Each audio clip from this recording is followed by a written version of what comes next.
Olá, gente. Vamos para mais uma de nossas videoaulas. Agora com uma das aulas com um dos assuntos mais emblemáticos, mais curiosos da história contemporânea, que é a Segunda Guerra Mundial. Os antecedentes da Segunda Guerra Mundial, com relação ao que nós já vimos aqui, é simplesmente uma revisão, que foi o fortalecimento dos regimes totalitários nazifascistas. Enfim, nós já vimos isso aí nas outras videoaulas, certo? Então, a gente viu lá o surgimento e fortalecimento na Alemanha de Hitler do nazismo, assim como vimos, vocês verificaram, puderam ver, o surgimento e o fortalecimento do fascismo na Itália de Benito Mussolini. Só que esses acontecimentos, o surgimento destes regimes totalitários que eu acabei de citar, eles ocorrem na Europa. Nós não podemos deixar de enxergar, de saber também que no ano de 1931, na região da Manchúria, uma região que fica na China, essa região fica na China, ela foi invadida também pelo Japão.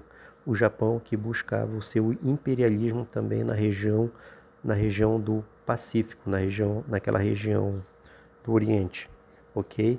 E além dessa invasão e além do fortalecimento nazifascista na Europa, nós temos na África a invasão da Itália à Etiópia, certo? No ano de 1935.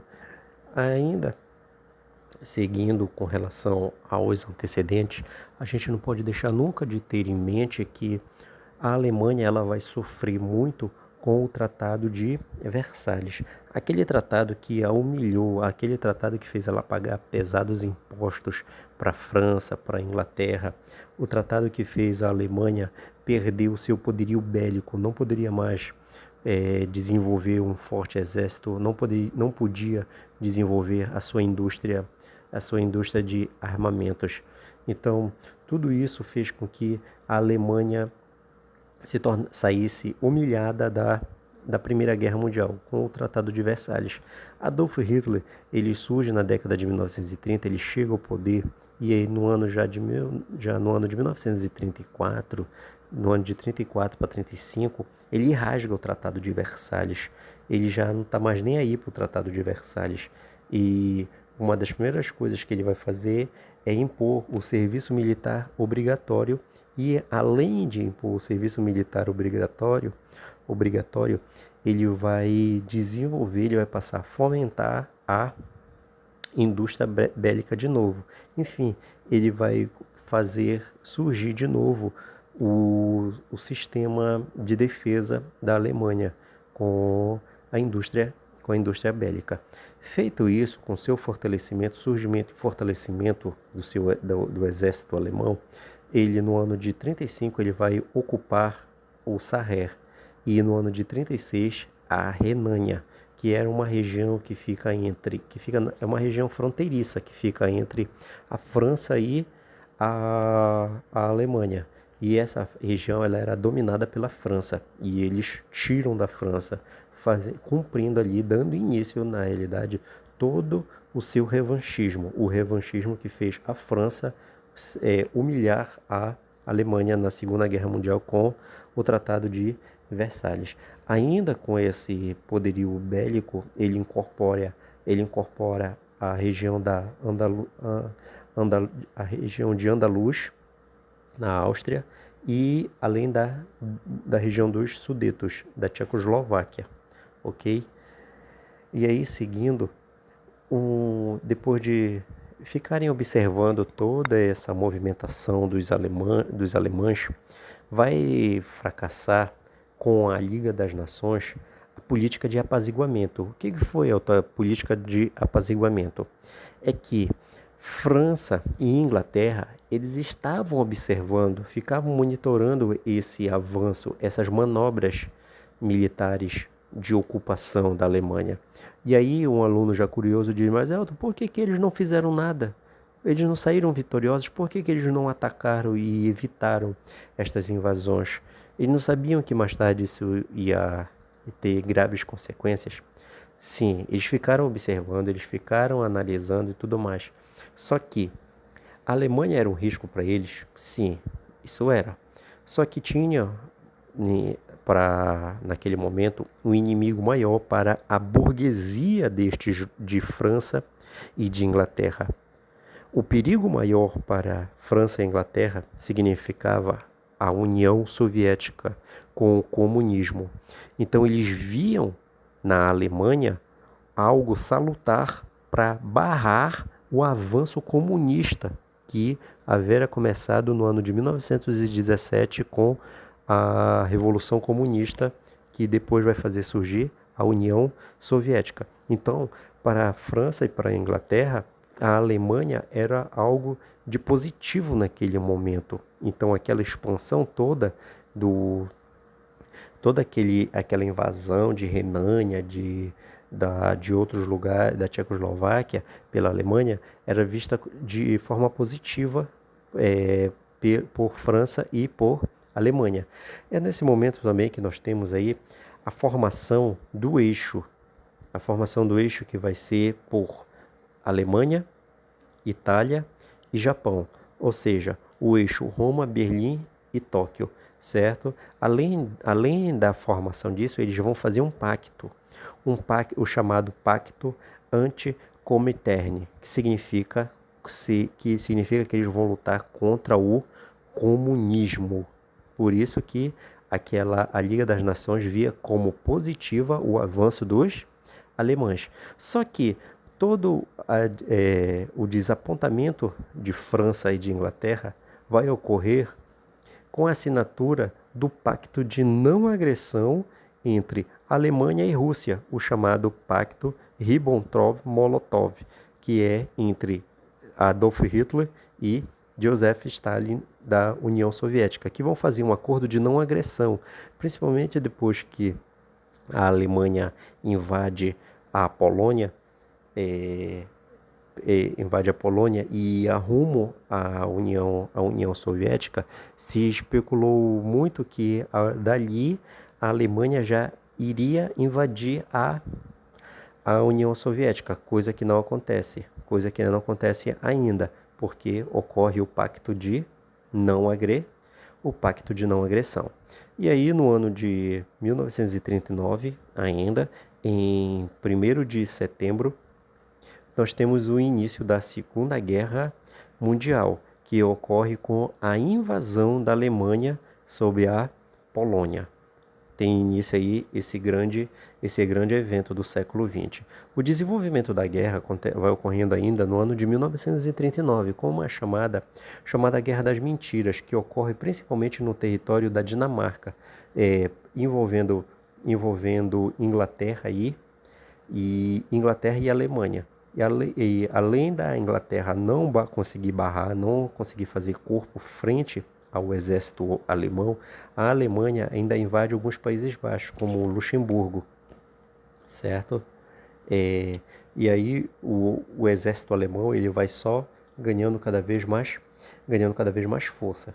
E aí entre o ano de 1940 e 1942, o exército alemão vai ter grandes vantagens, não só o exército alemão, mas como grande vantagem do eixo, porque ainda a Alemanha ela vai ocupar a Dinamarca, a Noruega, a Holanda, a França. Isso tudo em uma tática de guerra que eles vão denominar de Blitzkrieg, que significa ataque relâmpago, que é quando a Luftwaffe era como é que eu posso dizer? A Força Armada Aérea da Alemanha, quando ela fazia o trabalho por cima, eles atacavam por cima com seu armamento aéreo e tudo mais, e o exército vinha por baixo, juntamente com seus tanques, canhões e todos os nazistas muito bem preparados e furiosos para chegar e ocupar. Então, isso aí era a Guerra Relâmpago, que entre os anos de 1940 e 42 eles conseguiram dominar praticamente conseguiram dominar quase toda a Europa. E aí França, Inglaterra e Bélgica são expulsos do continente num movimento chamado Retirada de Dunkerque. No ano de 1941, E aí vai ocorrer uma grande traição a um acordo que eu acabei de tratar para vocês, o acordo de Ribbentrop-Molotov. Como eu tinha dito para vocês, a Alemanha já tinha dominado, já estava com a Inglaterra sob controle. Ela não estou dizendo que invadiu a Inglaterra, mas a Inglaterra estava sob controle. A Itália era aliada. Espanha e Portugal eram países fascistas, estavam do lado da Alemanha. A Noruega, é, é, outros países dali da região do norte, do sul, quase a Europa estava quase toda dominada pela Alemanha. Só faltava uma parte poderosa para que eles dominassem a Europa, a União Soviética. E aí eles a invadem no ano de 1941, rompendo o acordo de não agressão. E eles vão em busca disso, eles vão em busca naquela região do minério, do petróleo, dos cereais que tinham muito ali naquela região e em países que estavam sob o domínio da União Soviética. Eles vão fazer isso aí, eles vão ter algumas vitórias, mas depois eles vão ter derrotas que vão ser fundamentais para o fim da Segunda Guerra Mundial, ok?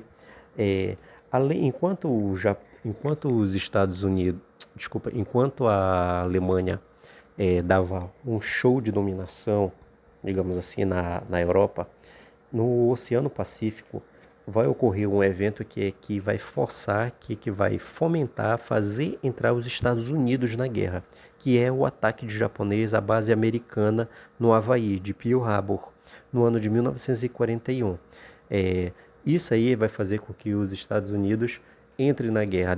No outro dia, depois desse ataque, o presidente Franklin Roosevelt ele manda um documento para o Congresso americano avisando que ele vai entrar na Segunda Guerra Mundial.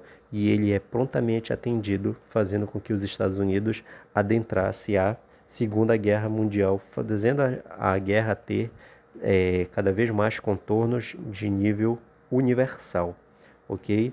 Então, vai ocorrendo aí a expansão máxima do eixo, porque o Japão, como a gente pode ver no mapa mais aí à frente, ele tinha um objetivo de dominar o oceano, a região, o Oriente, ele tinha vontade de ter plena influência em toda essa região aí que a gente vê na China, na Coreia, nas Filipinas, toda essa região do Pacífico, o Japão ele chega a dominar. E dali ele vai partir para ele vai expandir e se estender por mais territórios dentro do próprio Oceano Pacífico, chegando até no Havaí, quando ele faz o ataque à base de Pearl Harbor. Entre os anos de 1943 e 1945, os aliados eles vão dar a volta por cima. Consequentemente, Estados Unidos, Inglaterra, França e União Soviética, eles vão conseguir barrar o avanço do eixo. Na Batalha de Stalingrado, que ocorre entre 1942 e 1943, a União Soviética ela vai derrotar a frente alemã, a primeira frente alemã, na Batalha de Stalingrado. Essa batalha aí, os alemães cometeram um grande erro, que eles foram atacar os russos no momento natural mais indelicado, que é justamente no momento do rigoroso inverno russo. E os russos eles souberam tomar proveito disso, utilizar o inverno a seu favor. Além do mais, os alemães eles não conseguiam passar direito pelas estradas enlameadas com seus tanques e não conseguiu atravessar a neve. Consequentemente, muitos soldados, quando eles chegavam em determinados pontos de batalha, eles estavam cansados, com fome, com frio e doentes, o que se tornava algo fácil para o exército russo. Depois disso aí, o exército alemão vai ter uma grande baixa para com relação aos seus objetivos na guerra. Então eles têm a primeira baixa de uma grande frente, que é a primeira frente, que foi a da invasão da União Soviética. No ano de 1943, ainda os aliados, sobre as suas vitórias, os Estados Unidos vai à forra, digamos assim, na Batalha de Midway sob o Japão. E os Estados Unidos saem vitorioso, derrotando os japoneses nesta batalha. Na Batalha de El Alamein, que ocorre no Egito ainda no ano de 1943, os aliados vencem os alemães e os italianos, tendo assim um controle sobre uma parte da região do Mediterrâneo. E, como a gente pode ver aí, o desembarque na Itália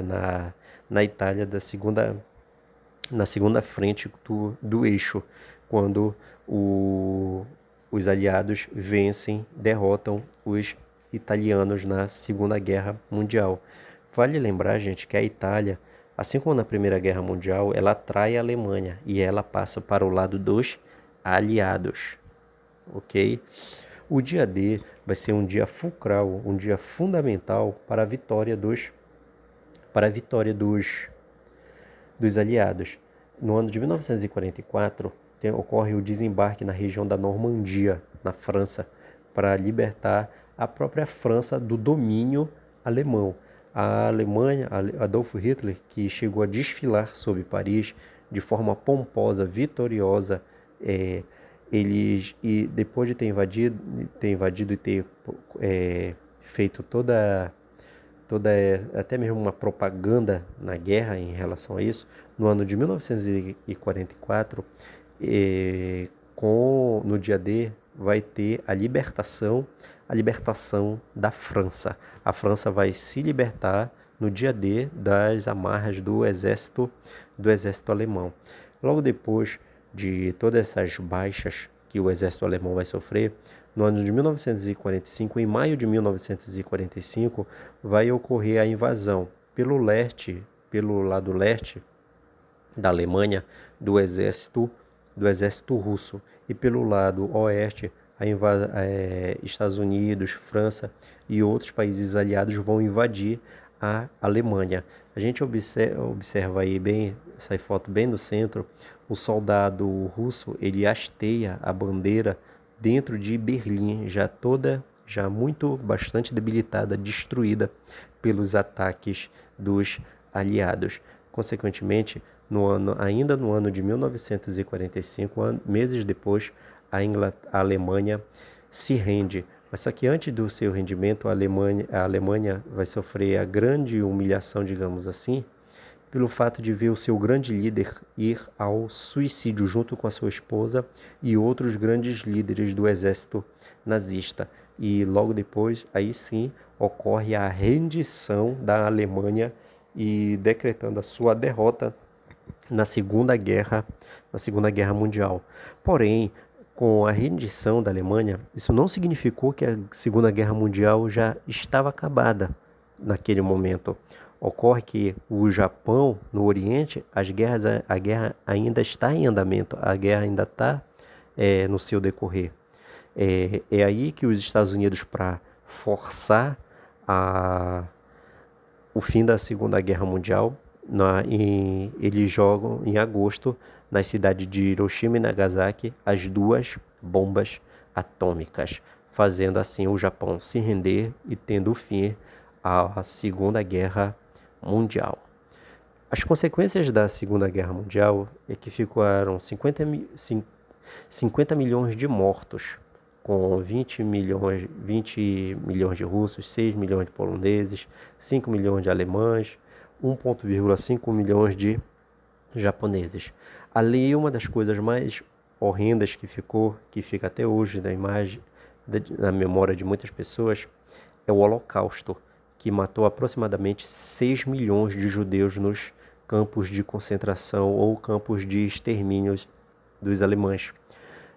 Os massacres dos judeus, eles ocorriam de formas horríveis nos campos de concentração, nas câmaras de gás, através de enforcamento e outras formas que o ser humano consegue praticar para ser o mais perverso dos animais.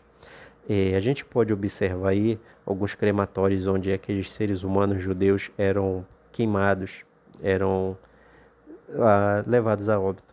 A gente vê mais no centro aí experiências médicas que eram feitas pelos considerados médicos malditos, que eles queriam fazer as suas experiências miraculosas, coisas que a ciência comprova até hoje. A ciência mostra hoje que tudo aquilo não serviu para nada para a medicina, não serviu para nada para a ciência, não serviu para nada para a humanidade, todas aquelas experiências. A gente observa, além dessa imagem atroz aí, sapatos, objetos como óculos, dente de ouro que eram retirados das vítimas, dos judeus. São as consequências que ficaram da Segunda Guerra Mundial e que, se a gente for fazer uma rápida análise, nos serviram muito de exemplo, que de lá para cá o que mais o ser humano fez foi promover guerras, promover atrocidade, promover genocídios, enfim, não resolveu, não serviu de bom exemplo. Além de tudo isso que a gente acabou de ver, logo depois da Segunda Guerra Mundial, o mundo ficou bipolarizado. O mundo ficou dividido entre, de um lado, o capitalismo liderado pelos Estados Unidos e, de outro, o mundo ficou com os comunistas, liderado pelos soviéticos. Então, gente, isso foi a Segunda Guerra Mundial. Isso foi mais uma das nossas videoaulas. Espero que tenha sido bastante frutífera também, como espero que venha sendo todas as outras. Tudo bem? Espero que vocês tenham gostado mesmo de mais essa nossa videoaula, tá certo? Então, até o nosso próximo encontro por aqui.